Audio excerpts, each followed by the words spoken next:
नेताजी सुभाष चंद्र बोस एक अद्वितीय क्रांतिकारी।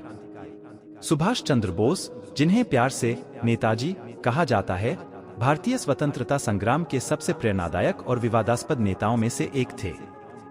उनका जन्म 23 जनवरी 1897 को उड़ीसा के कटक में हुआ था।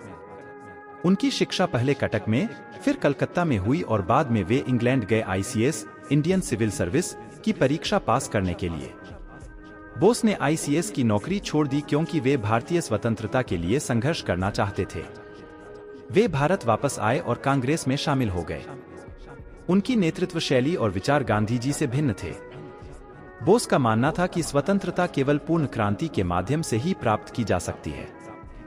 1938 में वे कांग्रेस के अध्यक्ष बने, लेकिन विचारधारात्मक मतभेदों के कारण उन्होंने बाद में इस्तीफा दे दिया।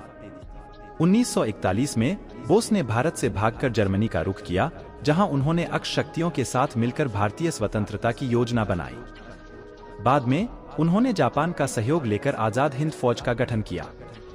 यह फौज मुख्यतः सिंगापुर और मलया में ब्रिटिश सेना में कैद भारतीयों से बनी थी। आजाद हिंद फौज ने भारत की स्वतंत्रता के लिए लड़ाई लड़ी। नेताजी का नारा, तुम मुझे खून दो, मैं तुम्हें आजादी दूंगा, बहुत प्रसिद्ध हुआ। उनकी मृत्यु के बारे में विवाद है। कुछ का मानना है कि 1945 में ताइवान में एक विमान दुर्घटना में उनकी मृत्यु हो गई, जबकि अन्य इसे एक रहस्य मानते हैं। नेताजी की विरासत आज भी भारतीय इतिहास में एक महत्वपूर्ण और प्रेरणादायक हिस्सा है। उनका जीवन और संघर्ष भारतीय युवाओं के लिए निरंतर प्रेरणा का स्रोत बना हुआ है।